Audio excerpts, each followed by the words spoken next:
दुम दुम में दम नहीं, अब खैर मांगो जान की, ऐ जफर अब ठंडी हुई शमशेर हिंदुस्तान. 1857चा हा उठाव, यात इंग्रजांना सर्वाधिक भीती कोणाची वाटत होती? पूर्णपणे नानासाहेब पेशवे. दौलतराव शिंद्यांनी स्वतःचं सैन्य राणीवरती पाठवलं आणि आणि आताचे सिंधिया. सिंधिया. इंग्रज इतिहासकारांनी राणी झाशीबद्दल हे लिहून ठेवलेले आहे की ह्या सगळ्या बंडखोरांच्यात ती एकमेव पुरुष होती. खुल्क खुदा का, मुल्क बादशाह का, अमल कंपनी सरकार का. आज तुम्ही जर का इंटरनेटवरती गेलात आणि ईस्ट इंडिया कंपनी हे जर का शोधलं तर त्याची मालकी एका भारतीयाने. नमस्कार, लोकशाही मराठीच्या शौर्यगाथा या विशेष कार्यक्रमात तुम्हा सगळ्यांचं स्वागत आहे. आज 15 ऑगस्ट आहे आणि त्याच निमित्ताने आपण 1857च्या उठावाबद्दल म्हणजे भारताच्या पहिल्या स्वातंत्र्य संग्रामाबद्दल जाणून घेणार आहोत. आणि या निमित्ताने आपल्यासोबत आहेत इतिहास अभ्यासक नितीन शास्त्री सर. नमस्कार सर. नमस्कार सर, आणि शौर्यगाथाच्या या पॉडकास्टमध्ये तुमचं मनापासून स्वागत करतोय मी. धन्यवाद. तुम्ही मला इथे बोलावलं आणि हा विषय दिलात की या विषयावरती बोला, त्याबद्दल तुमचे मनापासून आभार. Thank you sir. आपण ज्या विषयावर आज बोलणार आहोत 1857चा उठाव, ह्या उठावासंबंधित माझा पहिला प्रश्न आहे की हा उठाव सैनिकांचं बंड होता की स्वातंत्र्य समराची एक सुरुवात होती, एक सुरुवातीची नांदी होती? काय तुम्ही कशा पद्धतीने पाहता याच्याकडे आणि काय इतिहास काय म्हणतो याबद्दल? इंग्रजी इतिहासकारांनी ह्याला म्युटिनी म्हटलं, इंग्रजी इतिहासकारांनी याला रेबेलियन म्हटलं. आपल्याकडे सुद्धा अनेक इतिहासकारांनी ह्याला शिपायांचं बंड असं म्हटलं गेलं. पण एकंदरीत जर का बघितलं तर हा एकत्रितपणे केलेला स्वातंत्र्यासाठीचा पहिला प्रयत्न होता. लक्षात घ्या, 1757ला प्लासीची लढाई झाली आणि पूर्व भारताचा बराचसा भाग हा ईस्ट इंडिया कंपनीच्या ताब्यात गेला. पण 1757 ते 1857 या 100 वर्षाच्या काळात भारतातल्या विविध प्रांतात जवळपास 90 उठाव झाल्याची नोंद म्हणजे इतिहास आपल्याला देतो. 1857च्या आधी सुरू झालेले बंड होते. हो. याच्या आधी 1757 मध्ये ज्या वेळेला ईस्ट इंडिया कंपनीनं, रॉबर्ट क्लाईव्ह हा त्यांचा गव्हर्नर होता, त्यांनी बंगाल प्रांत ताब्यात घेतला. त्याच्यानंतर 1763ला तिथं संन्याशांचा उठाव झाला, फकीरांचा उठाव झाला. संन्याशी म्हणजे जसे आपण कुंभमेळ्यात साधू संत पाहतो, हो, नागा साधू पाहतो, म्हणजे त्यांचाच हा उठाव होता. हो. तसे त्याला संन्याशांचाच उठाव असं म्हटलं जातं. आणि त्या ऑर्गनाइज होता की स्वतः संन्यासांनी मिळून केलेले हे हा उठाव होता? कसं होतं म्हणजे याचा पार्श्वभूमी? अशी भारतीय जनतेनं गुलामगिरी कधीच सहन केली नाही. त्याच्यामुळे ज्या वेळेला हे लक्षात आलं की हे परकीय आपल्यावरती राज्य करायला लागलेले आहेत, खुल्क खुदा का, मुल्क बादशाह का, अमल कंपनी सरकार का, हे ज्या वेळेला यायला लागलं त्यावेळेला त्यांचं वर्चस्व या समाजाला सहन झालं नाही. आणि त्याच्यामुळे संन्याशांनी ह्याला प्रथम चालना दिली. त्याला त्याच्यामुळे ह्या उठावाला संन्याशी उठाव असंच म्हटलं जातं. हे झालं. पुढे मराठेशाही 1818ला संपली. पण मराठेशाही संपली ही शेवटची होती, म्हणजे इंग्रजांना लढा देणारी किंवा ताकद म्हणून एक मोठं वर्चस्व निर्माण करणारी मराठेशाही एकटीच होती. अगदी बरोबर. आपला मराठी समाज जो होता, मराठ्यांनी इंग्रजांना शेवटपर्यंत लढा दिला आणि शेवटी 1818ला दुसऱ्या बाजीरावाचा पराभव होऊन इंग्रजांचं राज्य इथे स्थापन झालं. त्याच्यानंतर कोणी त्यांना म्हणजे टक्कर देणार असं कोणी भारतात उरलं नव्हतं. हो, बरोबर आहे. पण असं असताना सुद्धा खानदेशात भिल्ल होते, नाशिकमध्ये कोळी होते, पश्चिम महाराष्ट्रात रामोशी होते. या वेगवेगळ्या जाती जमाती एकत्र आल्या आणि त्यांना कडवी लढत दिली. पण दुर्दैवानं त्यांचे संख्याबळ कमी पडलं, नेतृत्व कमी पडलं आणि इंग्रजांनी शेवटी त्यांच्यावरती विजय मिळवला आणि त्यांच्या पुढाऱ्याने फार मोठमोठ्या शिक्षा दिल्या किंवा मारून टाकलं, फासावरती दिलं. म्हणजे 1857च्या आधी अशा प्रकारचे उठाव इंग्रजांविरुद्ध भारतात होत होते. हो. पण ते संघटित नव्हते, वेगवेगळ्या पद्धतीने होत होते. अगदी बरोबर आहे. पण सर आता आपण त्याच मुद्द्याकडे आलो, 1857 मध्ये जो उठाव झाला त्याची मुख्य कारण काय होती? कारण आधीचे उठाव तुम्ही जसं म्हणालात की वेगवेगळ्या पार्टमध्ये वेगवेगळ्या ठिकाणी होत होते, पण हा बऱ्यापैकी एक संघ उठाव करण्याचा निर्णय झाला होता. याची मागची कारणं काय होती? 1857चा उठाव झाला त्याच्या पाठीमागचं प्रमुख कारण इंग्रजी राजसत्ता किंवा परकीय राजसत्तेविरुद्धचा एक असंतोष हा होता. तात्कालिक कारणं त्याला झाली, त्या काळात पडलेला दुष्काळ होता. त्याच्याच बरोबर इंग्रजांनी जी नवीन शस्त्रास्त्र आणली, त्या शस्त्रास्त्रात वापरली जाणारी जो दारुगोळा होता, काडतुसं होती. काडतुसात मोठ्या प्रमाणावरती असा समज आला की ह्याच्यात डुकराची चरबी आणि गायीची चरबी वापरली जाते आणि ते काडतूस असं होतं, हे करताना तोंडानं उघडायला चेतून करायला लागायचं. आणि मुसलमानांना डुक्कर निषिद्ध, हिंदूंना गाय ही प्राणापेक्षा जास्त प्रिय आणि त्याची चरबी आपण हे करतोय. त्याच्यामुळे सैनिकांच्या तो असंतोष निर्माण व्हायला लागला. पण ती गोष्ट खरी होती का ती फक्त अफवा होती? नाही, ही गोष्ट निश्चित खरी होती. ही गोष्ट निश्चित खरी होती. आणि त्याच्याच वेळेला मग झालं इंग्रजांना काय, ही गोष्ट माहीत असताना इथे म्हणजे लोकांच्या भावना, सेंटिमेंट्स माहीत असताना सुद्धा अशा प्रकारचं कारतूसला तरवी लावण्याचा प्रकार का घडला? म्हणजे ह्याच्या मागे काही लॉजिक्स होतं? आम्ही सर्व सत्ताधीश आहोत आणि त्याच्यामुळे आम्ही सांगतो तेच करायचं. हं. हा एक त्यांचा अरेरावीपणा होता आणि तो त्यांनी पुढे रेटला. असं नाही की इंग्रज लष्करातल्या अधिकाऱ्यांनी आपल्या वरिष्ठांना याच्याबद्दल सावध केलं नाही. कर्नल स्कॉट म्हणून एक आहे, त्यानं आपल्या वरिष्ठांना पत्र लिहिलेलं होतं आणि पत्र लिहून असं करू नका, याच्यामुळे सैन्यात असंतोष पसरतोय, हे सांगितलेलं होतं. सावधगिरीची सूचना दिलेली होती. परंतु आपलं कोणी वाकडं करू शकणार नाही, ही एक भावना त्यांच्यात प्रबळपणे निर्माण झालेली होती. मग चला, मला ह्यालाच धरून एक प्रश्न आहे की जर कारतुसांचा हा प्रश्न निर्माण झाला नसता तर इंग्रजांच्या पदरी असलेलं भारतीय सैन्य, म्हणजे भारतीय लोक जी सैनिक म्हणून काम करत होते, त्यांनी उठाव केला नसता का? उठाव झाला असता, निश्चित झाला तरी असता. झाला असता उठाव. कारण लक्षात ठेवा, भारतीय समाजानं गुलामगिरी कधीही सहन करून घेतलेली नव्हती आणि त्याच्यामुळे आपलं अस्तित्व राखण्यासाठी भारतीय समाजानं आज ना उद्या या सैनिकांनी उठाव केलाच असता. 57च्या ऐवजी कदाचित अजून 5 वर्षांतर झाला असता.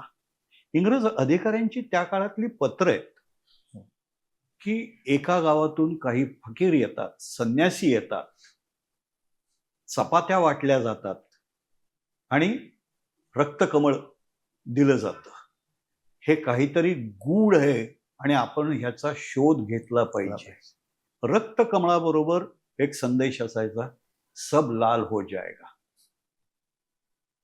आणि त्या ह्याच्यात एका गावातून दुसऱ्या गावात, दुसऱ्या गावातून तिसऱ्या गावात हा संदेश पसरत होता. आणि गावागावातले लोक चपात्या आल्या की त्या चपात्या प्रसाद म्हणून आपल्याकडे ठेवून घ्यायचे, नवीन चपात्या बनवल्या जायचा आणि तो संदेश पुढच्या गावाला पाठवला जायचा. अरे वा. आपण म्हटलं की संदेशवहनाची काम, दळणवळणाची साधनं कमी होती, संदेशवहनाची साधनं कमी होती, पण त्या काळातल्या संन्याशांनी, फकीरांनी, बैराग्यांनी हे संदेशवहनाचं काम अप्रतिमपणे केलं आणि इंग्रजांना त्याचा कुठेही ठाव ठिकाणा लागला नाही. अजिबात त्यांना त्याचा ठाव ठिकाणा नव्हता की काय होतंय. आणि त्याच्यामुळे ज्या वेळेला 1857चा उद्रेक पहिल्यांदी झाला त्यावेळेला इंग्रज प्रथम हबकले. काय कारण झालं असं की त्याच्यामुळे ह्या उठावातून जे आउटपुट निघायला पाहिजे होतं ते निघालंच नाही? हा उठाव फसला. तुम्ही यशापयश, मी परीक्षेत पहिला आलो म्हणजे मी यशस्वी झालो असं जर का म्हणालात तर येस, तो उठाव फसला. पण ह्या उठावानं एक स्वतःबद्दलची स्वजागृती जी होती ती फार मोठ्या प्रमाणावरती निर्माण झाली. इंग्रजांनी कालांतरानं पुढे एवढं प्रचंड हत्याकांड केलं की त्याच्यामुळे सगळे हबकून गेले. म्हणजे एवढे हबकून गेले की पुढे विष्णू कृष्ण शास्त्री चिपळूणकर यांनी ते लिहून ठेवलेलं आहे की भारत एक थंड गोळा झाला. एवढे सर्व ठिकाणी इंग्रजांनी दहशत निर्माण करण्यासाठी प्रचंड मोठ्या प्रमाणावरती प्राणहानी केली, जीवितहानी केली, वित्तहानी केली, आणि त्याच्यामुळे सगळेच सर पण हबकले. एक सामान्य प्रश्न आहे, आजही जेव्हा आपण ह्या विषयावर बोलतो तेव्हा जो आताची पिढी आहे, यंग पिढी आहे, आपण जेनझी म्हणू किंवा मिलेनियर्स म्हणू, कोणी, त्यांना असाच प्रश्न पडतो की ब्रिटिशांची संख्या फार कमी होती. म्हणजे इंग्लंड पाहायला गेलं तर फार मोठा, मुंबई महाराष्ट्रापेक्षा काय मोठा नाही आहे, फारच छोटा भाग आहे. त्याच्यातले काही लोक येऊन इथे भारतावर राज्य करतात, एक कंपनी निर्माण करतात, त्याची इतकी प्रॉपर प्लॅनिंग करतात की ते भारतासारख्या करोडो लोकांवरती राज्य करतात. तिथे मुघलही आहेत, हिंदूही आहेत, राजपूत आहेत, सिख आहेत, पंजाबी आहेत.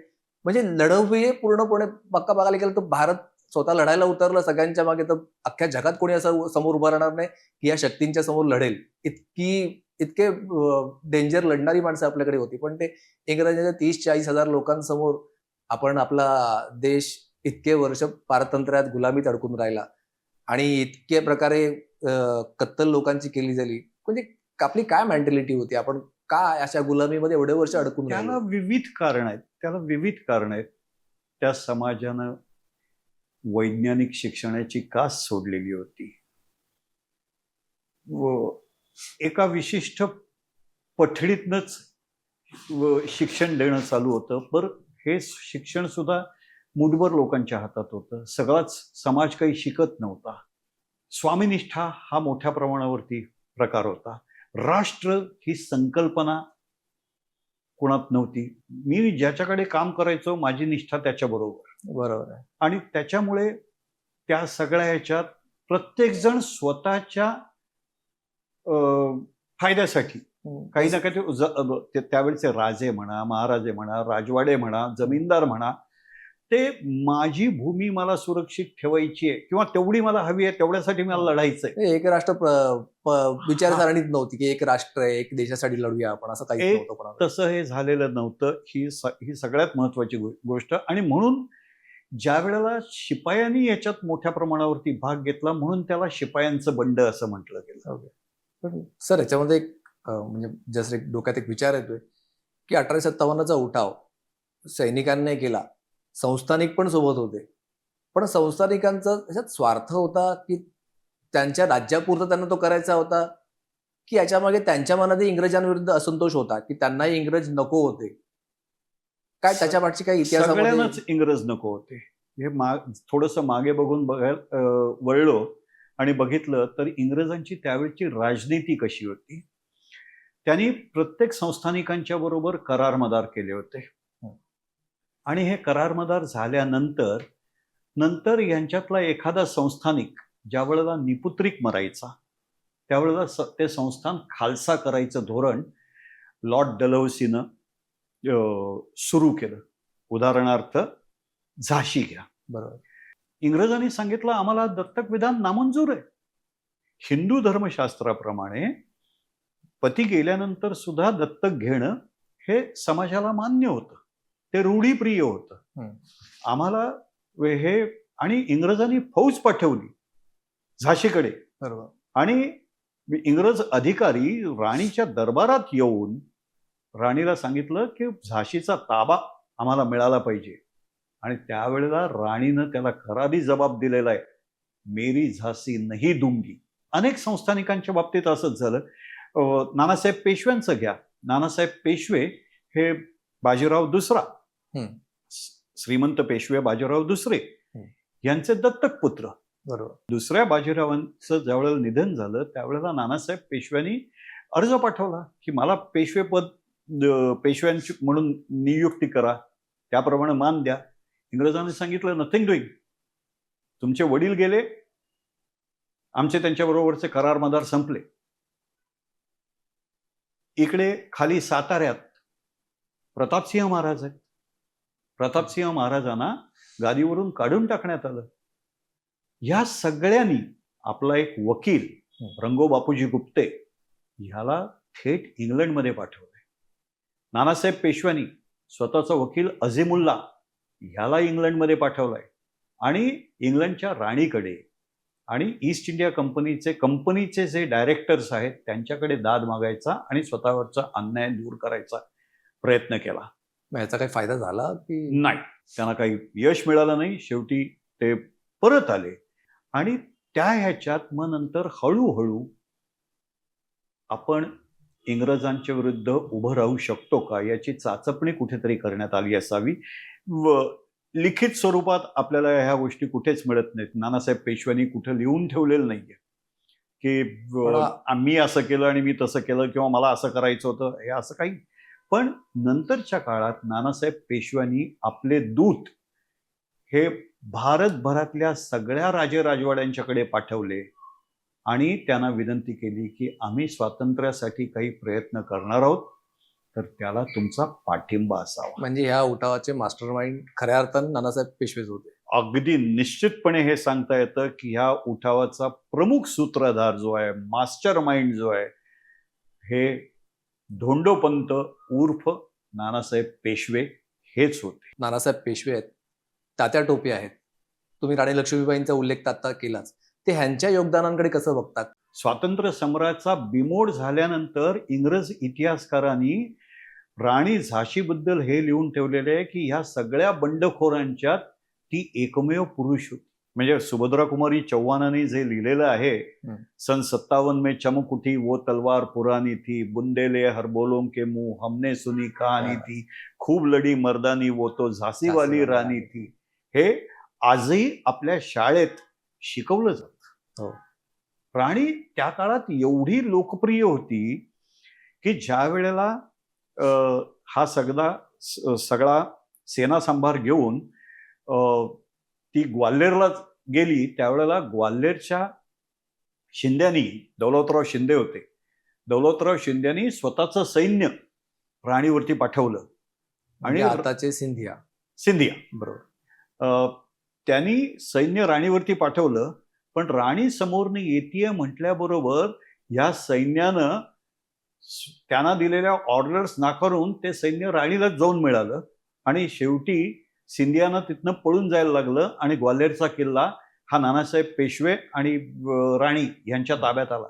नानासाहेब पेशव्यांचा पेशवे म्हणून जो राज्याभिषेक झालेला आहे तो बिठूरला न होता ग्वाल्हेरच्या किल्ल्यात झालेला आहे 1857च्या सुमाराला. एक प्रेक्षकांसाठी स्पेशली सिंधिया म्हणजे बाजीरावांच्या काळातले शिंदे घराणं, त्यांना आता आपण सिंधिया म्हणून ओळखतो, तो अपभ्रंश आहे. ऍक्च्युअली ते शिंदे आहेत आणि मराठी आहेत. सगळेचे सगळे हे सगळे बाजीराव पेशव्यांच्या बरोबर उत्तरेत गेले आणि त्यांनी तिथे आपापले राजवाडे, आपापले संस्थान निर्माण केली. बुंदेले गेले, त्यांचं नाव होतं खेर, पण बुंदेलखंडात फार काळ राहिले म्हणून त्यांचं नावच पडलं बुंदेले. होळकर होते, शिंदे होते, अनेक मराठी लोक तिकडे गेले, तिथे स्थायिक झाले, तिथले राज्यकर्ते झाले. सर, आपलं विषयांतर होते पुन्हा आपल्या 1857च्या उठावावरती आपण येऊया. माझा पुढचा प्रश्न, आपण बादशाहपर्यंत पोहोचलेलो आहोत, तर मला बादशाहांसंबंधित माझा प्रश्न आहे. बहादूर शाह जफर ह्यांना प्रतिकात्मक ठेवूनच हा उठाव का करण्यात आला? ह्याच्याशिवाय दुसरा पर्याय नव्हता की हा एक योग्य निर्णय होता पेशव्यांचा, नानासाहेब पेशव्यांचा किंवा उठाव करणाऱ्यांचा? नाही, ते बादशाह आहेत, एम्परर ऑफ इंडिया. सगळ्यांनी त्यांना ती मान्यता दिलेली आहे. पेशवे सुद्धा त्यांना बादशाह मानतायत. आणि कसं झालं, या उठावाला सुरुवात कशी झालेली आहे तुम्हाला सांगतो. या उठावाला सुरुवात झालेली आहे मार्च 1857 मध्ये सुरुवात झाली आहे. ती कुठे? तर बराकपूरला, कलकत्त्यात. कलकत्त्याजवळचं एक उपनगर आहे, 25-30 किलोमीटरवरचं. तिथे छावणी आहे. त्या छावणीत मंगल पांडे नावाचा एक शिपाई आहे. 28 March, to be precise 28-29 March या दिवशी तो पलटण, ज्या वेळेला कवायत सुरू होती त्यावेळेला तो अचानक उठला, स्वतःची बंदूक काढली आणि लेफ्टनंट बॉ आणि लेफ्टनंट ह्युसेन या दोघांना त्यानं गोळ्या घातल्या. ओके. आणि आपल्या साथीदारांना आवाहन करायला सुरुवात केली की चलो साथियों उठो, ये फिरंगियों को खिलाफ हम लोग बगावत करेंगे. म्हणून तेवढ्यात अजून 2 ऑफिसर्स आले. व्हीलर म्हणून एक ऑफिसर आला आणि त्यानं सांगितलं याला पकडा. कोणी पुढे येईना. यानं 2 सैनिकांना सांगितलं तुम्ही जर का त्याला पकडलं नाहीत तर मी तुम्हाला कोर्ट मार्शल करीन, तुम्हाला गोळ्या घालीन. मंगल पांडे पकडला गेला. 9 एप्रिल 28-29 मार्चला पकडलं. 9 एप्रिलला त्याला कोर्ट मार्शल करून त्याला फासावरती दिलं. कलकत्त्यात असं असं झालेलं आहे ही बातमी उत्तर हिंदुस्थानात यायला 1 महिना गेला. ओके. तोपर्यंत सगळ्या कॅन्टोन्मेंट्समध्ये म्हणजे छावण्या ज्या होत्या, मीरत म्हणा किंवा मेरठ म्हणा, तिथे एक मोठी छावणी होती आणि इथे हिंदी सैनिकांची 85वी पलटण होती. या पलटणीतल्या सैनिकांनी काडतुसं घ्यायला नकार दिला.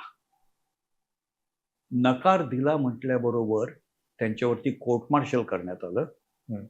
त्यांना अत्यंत अपमानास्पद स्थितीमध्ये त्यांच्या अंगावरची गणवेश काढून घेण्यात आला, त्यांची बिरुदं काढून घेण्यात आली आणि पायात बेड्या घालून त्यांना कैदखान्यात पाठवण्यात आलं. हे बघितल्यानंतर सैनिकांच्या मनात अजूनही राग निर्माण झाला की अरे आपल्या सहकार्याची अशी अवहेलना होतीये, आपण याचा बदला घेतला पाहिजे. आणि म्हणून 8 एप्रिलला रात्री तिथल्या एका मंदिरात, ते विठ्ठलाचं मंदिर होतं, ओके, त्याला आजही मेरठमध्ये काली पलटण का मंदिर म्हणून ओळखलं जातं. त्यांनी आपापसात ठरवलं की उद्या रविवार आहे, तर उद्या या इंग्रजांच्यावरती आपण शस्त्र उचलायचं आणि आपल्या एम वॉज लिमिटेड, आपल्या सहकार्यांना कैदखान्यातनं मुक्त करायचं. रविवार कारण प्रेचा दिवस आहे. बरोबर आहे. त्या दिवशी जरा सगळे सुस्त अवस्थेत असतात. त्या 9 एप्रिलच्या दिवशी उकाडा एवढा होता, हीट, उष्मा एवढा होता की सकाळचा मास हा संध्याकाळी ढकलण्यात आला. आणि जसे हे सगळे चर्चमध्ये गेले, इथे सैनिकांनी उठाव केला, आपल्या सैनिकांना सोडवलं. सैनिक सुटलेत म्हटल्यानंतर त्यांना अडवणाऱ्या प्रत्येक फिरंग्याला त्यांनी मारायला सुरुवात केली. मारो फिरंगी को म्हणून एकच आवाज संपूर्ण मेरठमध्ये घुमला आणि फार मोठ्या प्रमाणात युरोपियन लोकांची कत्तल करण्यात. त्यातही परत स्त्रियांना त्यांनी कुठेही हात लावला नाही. त्याला जेवढे ऑफिसर्स होते तेवढ्या ऑफिसर्सना मारले. उरलेले ऑफिसर, काही ऑफिसर्स पळून गेले, शेतात जाऊन लपले. या सैनिकांच्याकडे नेतृत्व असं काही नव्हतं. कोणी लीडर, कोणीतरी एकानं आवाज दिला, अब क्या करेंगे, चलो दिल्ली जाएंगे, दिल्ली जाएंगे और बादशाह सलामत को मिलेंगे म्हटल्याबरोबर सगळेजण दिल्लीला निघाले. किती संख्या असेल त्यावेळेला पुढे जाऊन दिल्लीपर्यंत पोहोचेपर्यंत? एक 700-800 सैनिक जे काही होते आणि बाकी नंतर जे त्यांना सामील झाले ते काही हजार सैनिक हे दिल्लीला दुसऱ्या दिवशी पोचले.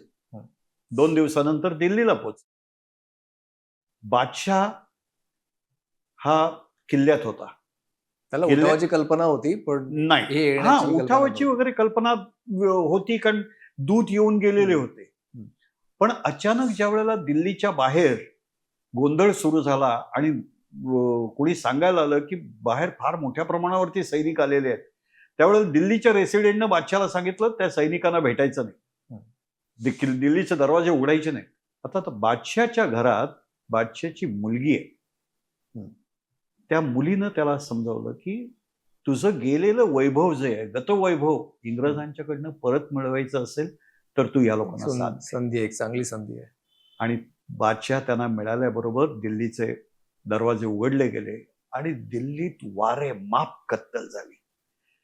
दिल्लीचा जो रेसिडेंट होता मेटकाफ, हम्म.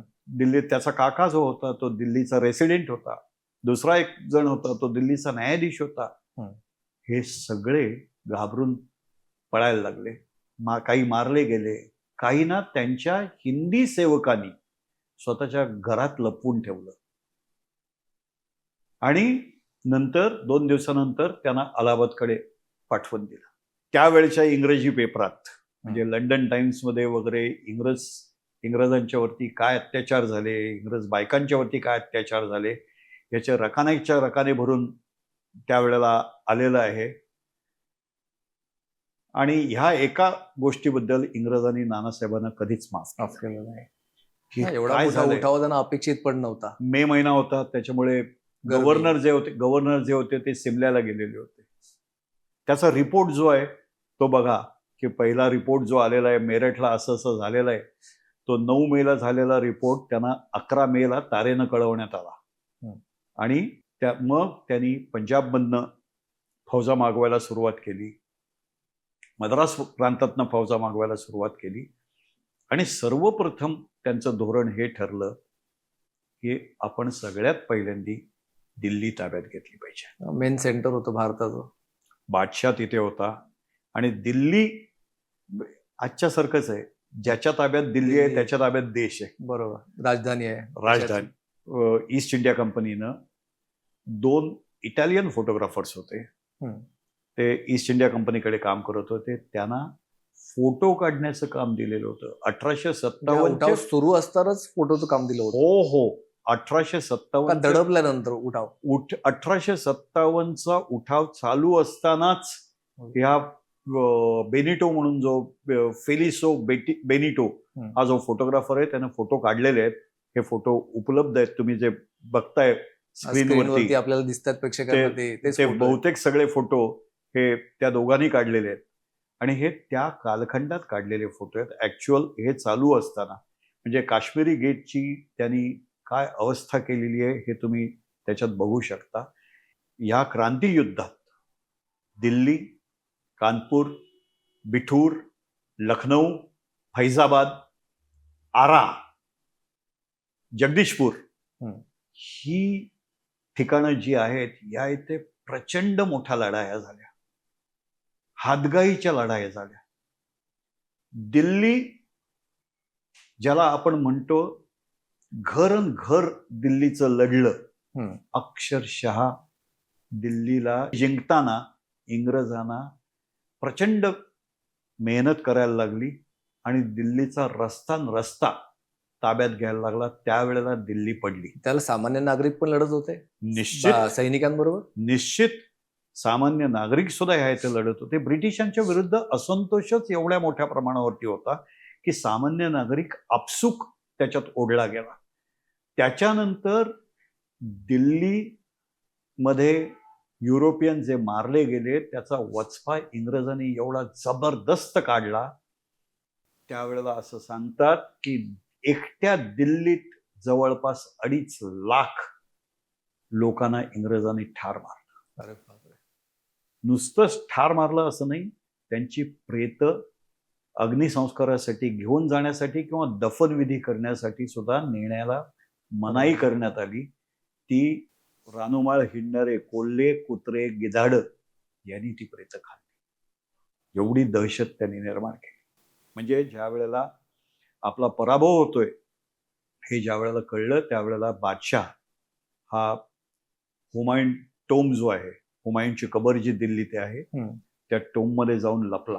ते युद्ध सुरू किती दिवस होतं ब्रिटिशांचं आणि दिल्लीमध्ये? दिल्ली 4 महिने. 4 महिने युद्ध. 4 महिने. एवढे महिने त्याने तो किल्ला दिल्ली लढवली. हो, 4 महिने. सगळ्यात पहिल्यांदा इंग्रजांनी कोणतं शहर जिंकलं तर ते दिल्ली जिंकली. बाकीच्यांकडनं कोणाकडनं मदत आलीच नाही त्यांना त्यावेळेला तोपर्यंत? नाही, दुर्दैवानं नाही आली.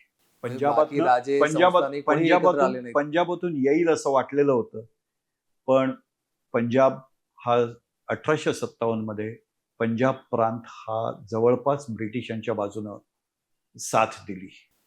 बादशहाला ज्या वेळेला पकडण्यात आलं तर त्यावेळेला मेजर हॉडसननं बादशहाला सांगितलं आम्ही तुला मारणार नाही. त्याला एका टांग्यात बसवलं. बादशहाला सांगितलं तुला मारणार नाही, बादशाच्या देखत त्याची 2 तरुण मुलं, एक जवान बख्त होता आणि एक दुसरा होता, या दोघांनाही मेजर हॉडसननं बादशाच्या देखत शिरच्छेद केला आणि एका तबकात त्यांची शिरं घालून ही बादशाला भेट केली की कंपनी के पास से आपको ये तोहफा दिया जाता है. त्याच्यानंतर त्या राजपुत्रांची धडं टांग्याला बांधून बादशाला उलटा बसवून ती धडं फरफटत लाल किल्ल्यापर्यंत नेण्यात आली. अरे बापरे. पण नंतर ह्या युद्धानंतर बहादूरशाह जफर यांचं काय झालं? त्यांच्यावर कुठल्या प्रकारे ह्याचा दोष देण्यात आले किंवा त्यांच्यावर काय करण्यात आलं? ब्रिटिशांनी काय केलं? कंपनीच्या विरुद्ध बंड केलं, याचा ठपका त्यांच्यावरती ठेवण्यात आला. ज्या किल्ल्यात एकेकाळी तो बादशाह म्हणून वावरला, ज्या किल्ल्यात एकेकाळी तो बादशाह म्हणून स्वतःची सत्ता राबवत होता, त्याच किल्ल्यात बादशाहवरती खटला भरण्यात आला. बादशाहवरती खटला भरण्यात आला आणि बादशाहला गुन्हेगार म्हणून डिक्लेअर करून त्याची मालमत्ता सगळी जप्त करण्यात आली आणि त्याला रंगूनला पाठवण्यात आलं. पुढे कालांतरानं बहादूरशाह जफर रंगूनमध्येच त्यांचं निधन झालं. त्यांची कबर पण तिथेच आहे. एक लक्षात ठेवा, हे ज्या वेळेला खटला चाललेला होता ना, तुम्ही सावरकरांचं, स्वातंत्र्यवीर सावरकर ज्यांनी ह्या युद्धाला 1857चं स्वातंत्र्य समर म्हटलं, हे हा ग्रंथ ज्या वेळेला तुम्ही उघडता त्यावेळेला सगळ्यात पहिल्यांदी बहादूरशाह जफरचं एक कवन त्याच्यावरती येतं. ज्या वेळेला बादशाहचा खटला चाललेला होता त्यावेळेला एका हुजऱ्यानं बादशाहला सांगितलं, दुमदुम में दम नहीं अब खैर मांगो जान की, दुमदुम में दम नहीं अब खैर मांगो जान की, ऐ जफर अब ठंडी हुई शमशेर हिंदुस्तान की. म्हणून बादशाहला हिणवलं. सर्वस्व गमावलेला तो बादशाह विमनस्कपणे त्या आरोपीच्या पिंजऱ्यात बसलेला होता. सर्वस्व गमावलेलं आहे. 2 राजपुत्र काही दिवसापूर्वी इंग्रजांनी मारून टाकलेले आहेत. बहादूरशाह जफर नंतर मुघल पूर्णपणे संपले. त्याच्यानंतर त्याच्या मुलांना मारूनच टाकलं ना, काहीच राहिलं नाही. हे ज्या वेळेला त्यानं ऐकलं, ते हिणवलेल्या हुजऱ्याकडे तो पटकन बघितला. सर्वस्व गेलं होतं पण सत्व गेलं नव्हतं. लक्षात ठेवा, सर्वस्व गेलंय त्याचं पण त्यानं सत्व गमावलेलं नव्हतं. त्यानं फाडकन त्या हुजऱ्याला जबाब दिला, गाजियों में भू रहेगी जब तलक ईमान की, गाजियों में भू रहेगी जब तलक ईमान की, तब तो लंदन तक चलेगी तेग हिंदुस्तान की. क्या बात. आणि खरोखर भारतीय समशेरी नंतर लंडनमध्ये सुद्धा चालल्या. तर आता बहादूरशाह जफर यांच्याबद्दल तर आपण ऐकलं, झाशीच्या राणीबद्दल पण आपण ऐकलं. तात्या टोपे ज्यांना ह्या 1857च्या युद्धामध्ये फार मोठं महत्व दिलं जातं, बरंचसं त्यांच्याबद्दल सांगितलं जातं, कारण एक गनिमी काव्याने त्याने ज्या प्रकारे युद्ध इंग्रजांविरुद्ध सुरू केलं होतं तो एक वेगळाच अध्याय, वेगळीच गोष्ट आहे. त्याच्याबद्दल तुम्ही काय सांगाल? झाशीला पराभव झाला, कानपूरला पराभव झाला, ग्वाल्हेरमध्ये पराभव झाला. सगळीकडनं पराभवाच्या बातम्या येत आहेत. हे कळल्यानंतर नानासाहेब पेशवे भूमिगत झाले. असं म्हणतात की ते नंतर नेपाळला निघून गेले. पण तात्या टोपे अजूनही होते आणि संपूर्ण उत्तर हिंदुस्थानात त्यांनी पुढची 1.5 वर्ष हा लढा चालू ठेवला. शेवटचा 1857चा शेवटचा योद्धा जो आहे तात्यासाहेब, हा तात्या टोपे. आणि त्यांनी अत्यंत वेगवान हालचाली करत, ज्याला ब्लिट्झक्रीग म्हटलं जातं किंवा गनिमी कामा, ह्या तंत्रानं इंग्रजांच्या नाकेनऊ आणलं. शेवटी ते फितुरीने पकडले गेले. त्यांचाच मित्र जो होता, फितुरी आपल्या देशाला लागलेला शापच आहे. आपल्या देशाला लागलेला शाप आहे. ऐन वेळेला अवसानघात करणं आणि फितुरी होणं हा आपल्या समाजाला लागलेला शाप आहे. होता फितूर नसते तर मला वाटतं भारताचा इतिहास काहीतरी फार वेगळाच असता, काही वेगळंच काहीतरी घडलं असतं. हा नक्की ह्या उठावाला एक वेगळं स्वरूप मिळालं असतं, पण दुर्दैवानं ते पकडले गेले आणि मध्य प्रदेशात शिवपुरी म्हणून एक जागा आहे, त्या शिवपुरीला त्यांना फासावरती देण्यात आलं. या युद्धाला धरून आणखीन एक प्रश्न आहे. 1857चा हा उठाव, यात इंग्रजांना सर्वाधिक भीती कोणाची वाटत होती? कारण बरेच नायक आहेत या उठावामध्ये, पण सर्वात जास्त भीती कोणाची होती? नानासाहेब पेशवे, पूर्णपणे नानासाहेब पेशवे. कारण त्यांचा प्रभाव जो होता तो इतर राजे राजवाड्यांच्यावरती खूप होता. हं. आणि म्हणून त्यांना नानासाहेबांची खूप भीती वाटत होती. आणि नानासाहेबांना पकडण्यासाठी कालांतरानं हा स्वातंत्र्य समराचा प्रयत्न फसल्यानंतर जवळपास पुढची 50 वर्ष इंग्रज प्रयत्न करत होते. नानासाहेबांसारखा अंगकाठीचा माणूस दिसला, त्यांच्या चेहरेपट्टीचा माणूस दिसला की त्याला पकडलं जायचं, पोलीस ठाण्यात घेऊन गेले जायचे आणि त्याची चौकशी व्हायची की हा नानासाहेब आहे का. शेवटी 1907ला इंग्रजांनी निर्णय घेतला की आता नानासाहेब जिवंत असण्याची शक्यता नाही, सबब त्यांचा आता ठावठिकाणा शोधायचा प्रयत्न थांबवावा. म्हणजे नानासाहेब पेशवे हे शेवटपर्यंत इंग्रजांच्या हाती लागलेच नाहीत अजिबात. 1857च्या युद्धामध्ये महिलांचं योगदान कसं होतं? म्हणजे महिलाही या युद्धात तेवढ्याच ताकदीने उभ्या आहेत. म्हणजे झाशीची राणी आपल्याला माहितीच आहे. या पलीकडे असं कुठलं नाव आहे जे या युद्धात होतं, ती महिला होती? अहो, त्याच्यातले काही तर राज्यकर्तेच आहेत. अरे वा.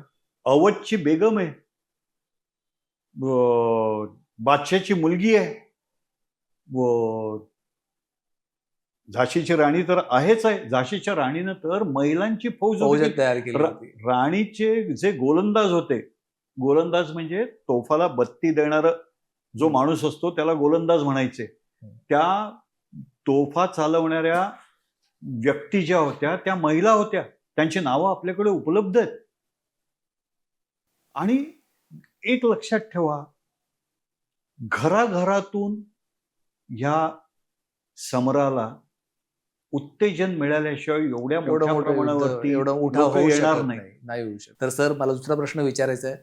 हा जो उठाव प्री-प्लॅनिंग होताच, पण तो योग्य वेळेत सुरू झाला नाही, जरा आधी सुरुवात झाली, वेळेत झाले नाही किंवा कॉर्डिनेशन झालं नाही. जो काय त्या काळात आजकालचे मोबाईल किंवा इंटरनेट नव्हतं की पटकन मेसेज पाठवला आणि सगळे एकत्र आले. होऊ शकतं, मिस्टेक्स होतात. पण जर हे सगळं जुळून आलं असतं, योग्य वेळ निवडली असती, योग्य टाइमला सगळ्या ठिकाणी एकत्रित उठाव झाला असता, तर हा उठाव पूर्णपणे यशस्वी असता. ह्या उठावाच्या पाठीमागची कल्पनाच ही आहे की इंग्रज मुठभर आहेत, आपण एवढे आहोत, एकाच वेळेला जर का उठाव केला तर इंग्रज किती टिकतील. बरोबर आहे. हा त्याच्यातली मूलभूत कल्पना होती. पण दुर्दैवानं तसं झालं नाही. आणि नंतरच्या ह्याच्यात काय होतं, नंतर ज्या वेळेला हा स्वातंत्र्य समराचा प्रयत्न सुरू झाला त्यावेळेला आम्ही साधन सामुग्रीत खूप कमी पडलो. इंग्रजांच्याकडे दळणवळणाची साधनं विपुल होती. रेल्वे होती, तारायंत्र होतं, आणि त्याच्यामुळे कुठे काय होतंय ह्या बातम्या त्यांना अगोदर कळायच्या. कोण कुठे आहे ह्या बातम्या ते समोर कळवून समोर सावध करू शकत होते.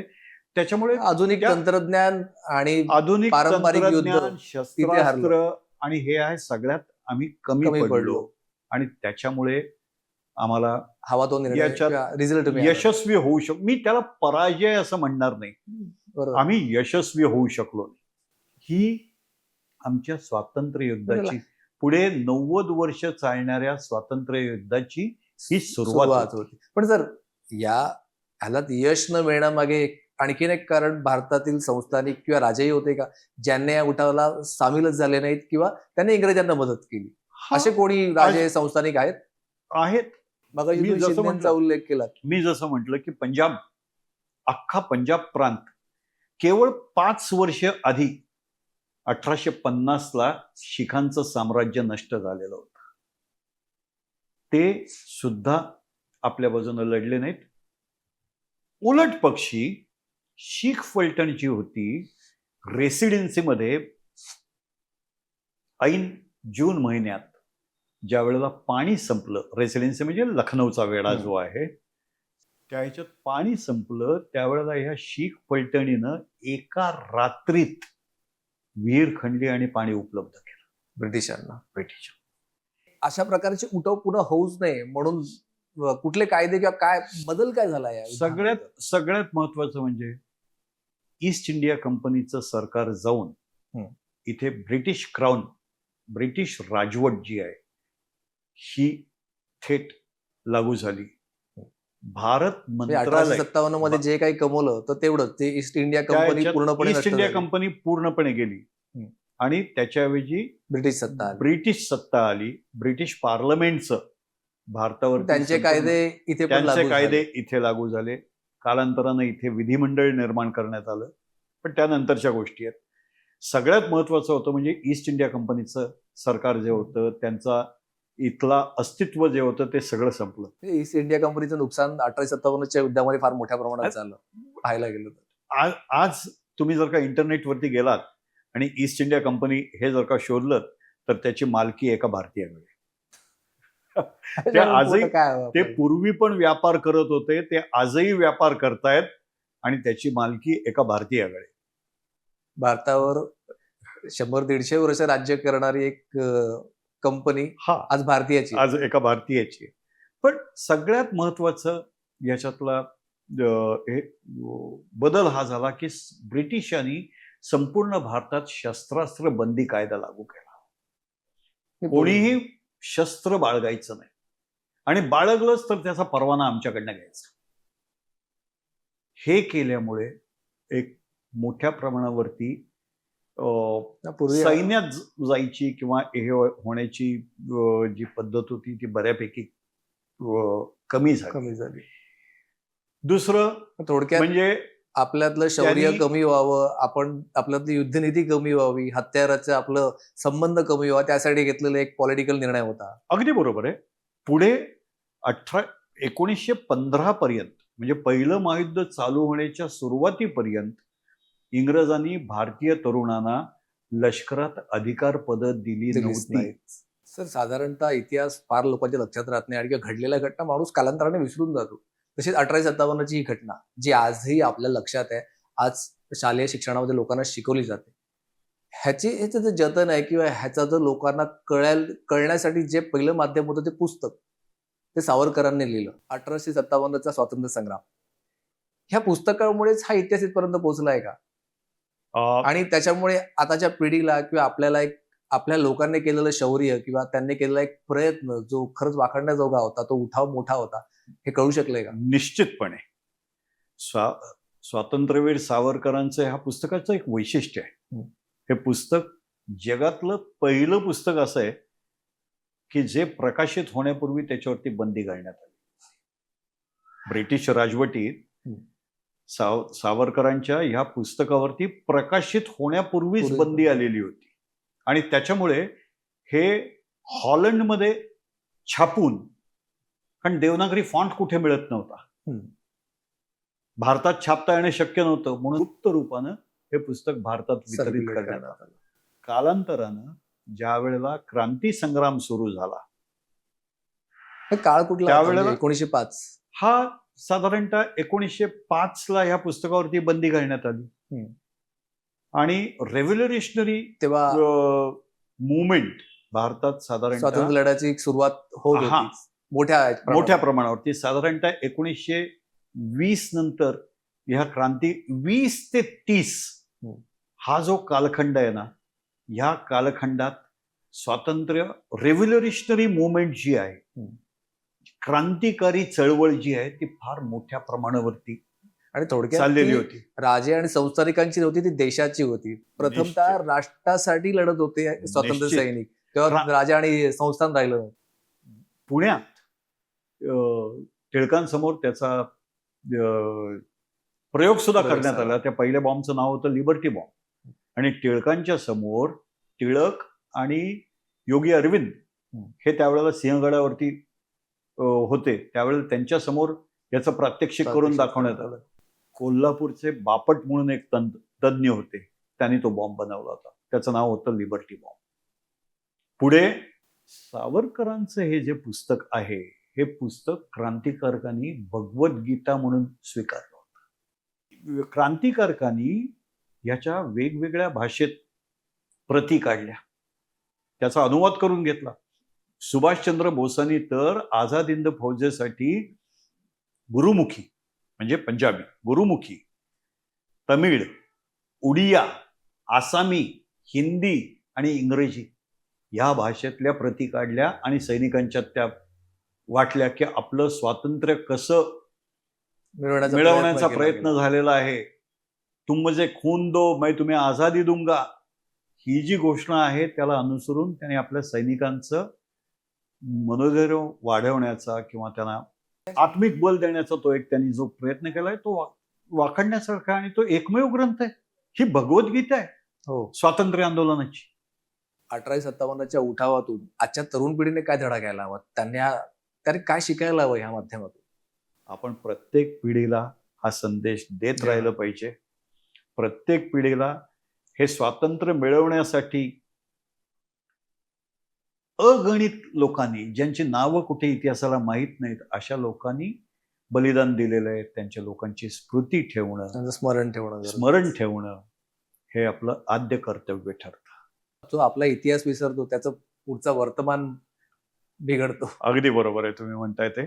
सो त्याच्यामुळे या आजच्या स्वातंत्र्य दिनाच्या निमित्तानं आपण यांचं सगळ्यांचं स्मरण करूया आणि पुढच्या पिढीला याबद्दल माहिती देऊया. नक्कीच सर. धन्यवाद सर, तुम्ही खूप वेळ काढून लोकशाहीच्या मंचावर आम्हाला वेळ दिली. शौर्यगाथामध्ये इतक्या सुंदरपणे 1857च्या उठावाबद्दल माहिती दिली. खूप खूप धन्यवाद. धन्यवाद.